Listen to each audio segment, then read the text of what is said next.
Springfield, Ohio does have a large number of Haitian migrants who have legal status, temporary protected status. Well, Margaret, but thank you, Senator. We have so much to get to. Margaret, I think it's important because we're going to turn out of the economy. Thank you. Margaret, the rules were that you guys weren't going to fact check, and since you're fact checking me, I think it's important to say what's actually going on. Thank you, gentlemen. The CBP One app has not been on the books since 1990. It's something that Kamala Harris created, Margaret. Gentlemen, the audience can't hear you because your mics are cut. Here in this country, in terms of people being inspired to take action, we have been looking, as you heard, about what the perception of the public is right now, particularly with some of the things that Mr. Trump and Mr. Vance say. Our poll shows 2/3 of Trump supporters believe those false and disparaging claims about Haitian migrants are true.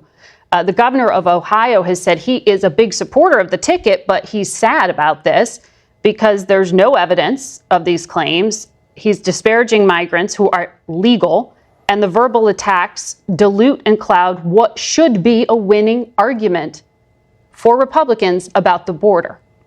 Do you agree that this kind of thing is a distraction from the broader point and dangerous? Well, it shouldn't be a distraction, because at a minimum, it shouldn't keep us from, for example, saying, okay, well, maybe I don't believe the dogs and the cats thing, but there are literally people moving in by the thousands in the case of Springfield, Charleroi in Pennsylvania.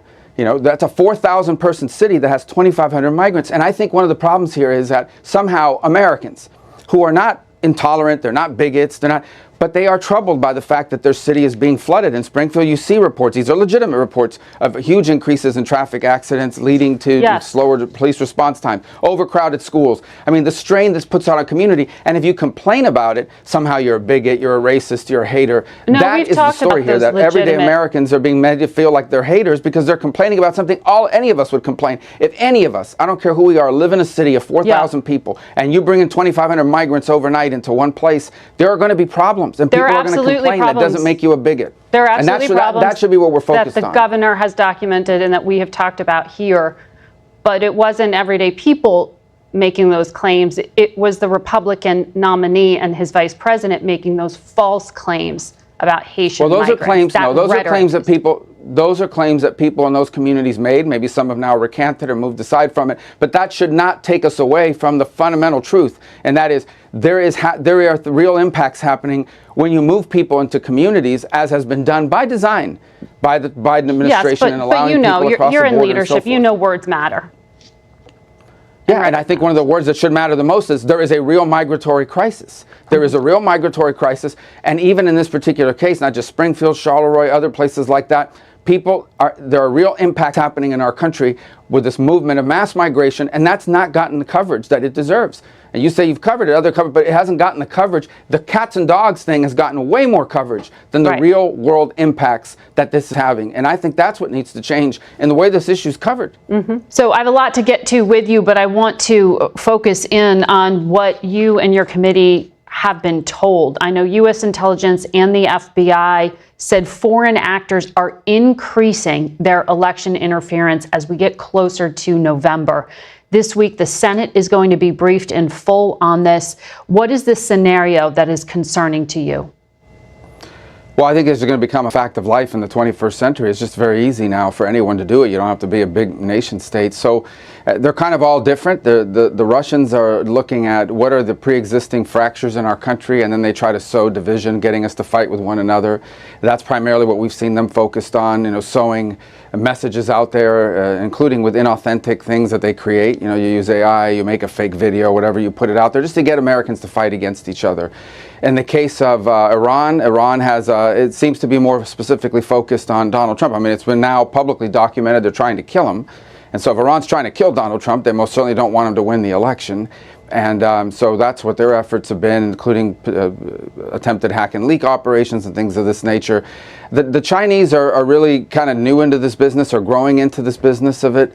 And they seem increasingly, in some, at least in past cases that we've seen publicly disclosed, going after specific candidates that they view as being anti-China. I don't think they want Donald Trump to win, but I do think you've seen them focus on things like congressional races in the past.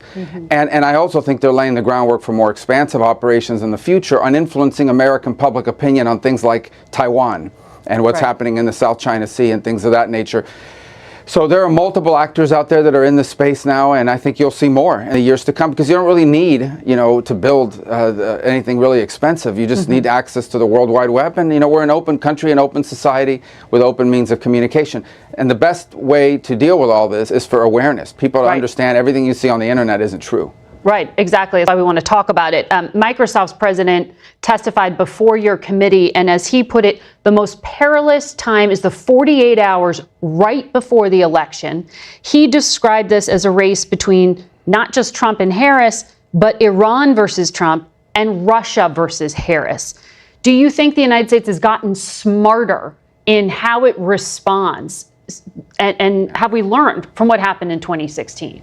Yeah, and so what he alluded to are some instances in the past where some fake audio or fake video generated using AI is put out there and it influences the election 48 hours. I think we're a little bit insulated from that. Not that we should let our guard down, but a lot of the votes are already in by the time 48 hours comes around. So that doesn't mean it's irrelevant in very close races. It could tip the scales. I do think all the way around, here's the bottom line. If you see something out there, a video that just seems way too scandalous, I would pause for a second and make sure that it can be verified. That's my advice to everybody, is don't just believe something you see for the first time. It may have been something that happened 5 years ago, and they're making it look like it happened yesterday. It may be something that has been made up using an AI mechanism to do so. And so that's be my advice to people as well. Again, I'm not saying 48 hours before the election is irrelevant in America. I am saying it's probably less impactful than it is in some of these other countries who don't have mail voting, early voting, where so many of the votes are already in by then.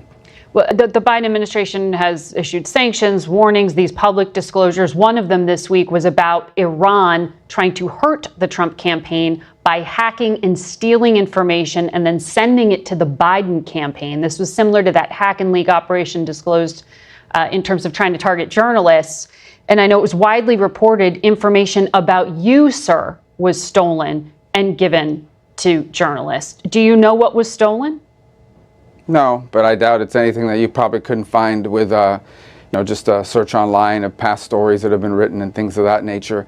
But I think you're going to seek more of that in the years to come. And I don't think that to credit to the media outlets and so forth, I remind that didn't run with it. I remind everybody, back in 2016 when this first happened, I said that's a foreign operation that was used targeting the Clinton campaign. So this is going to become one of those things that is, I'm not saying we should be happy about it or accepting of it, but we need to be just understanding that this is now going to become a regular feature, not just of presidential races.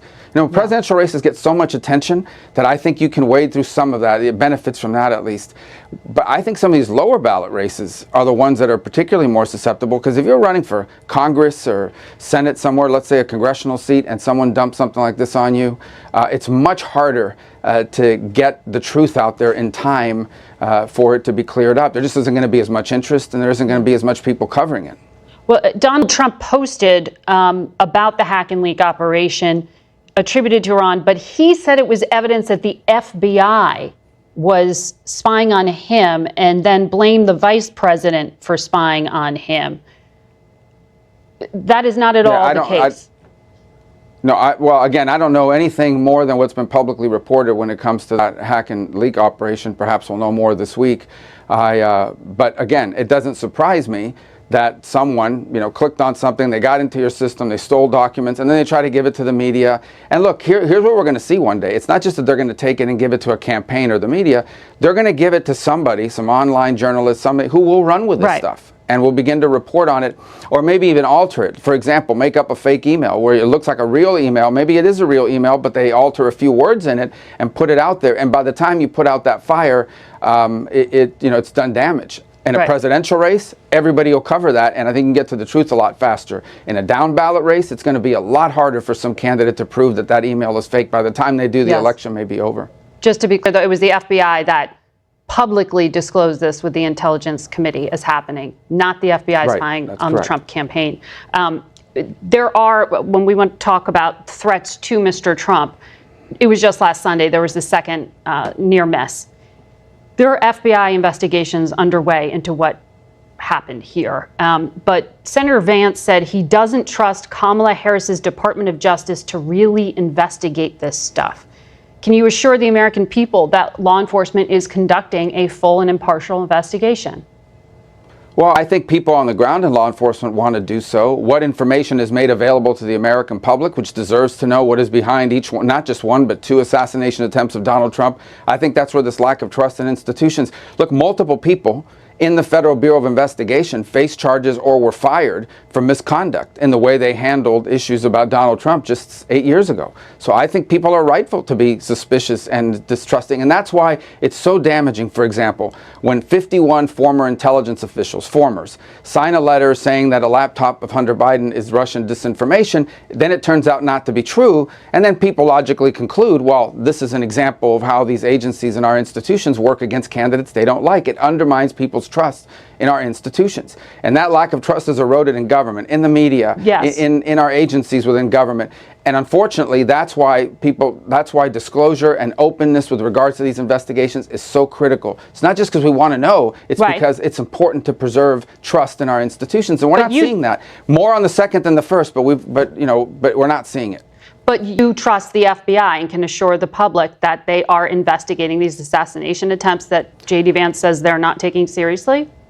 I trust rank and file in the field FBI agents to do their job. Okay. I don't know what their leadership in some of these agencies and the mid-level will do with it, because you've seen a history in the past of there being bias. I hope that's not true. Yeah. And here, more importantly, I think what the real question is, if in fact they do discover, let's just say, I'm speculating, I'm not saying I know this to be true or even that I think is true, but let's say there is a foreign nexus to one of these 2 attempts. Would they allow that information to be put out there to the American public before the election in November? I can't tell you with 100% certainty that there wouldn't be those within the agency.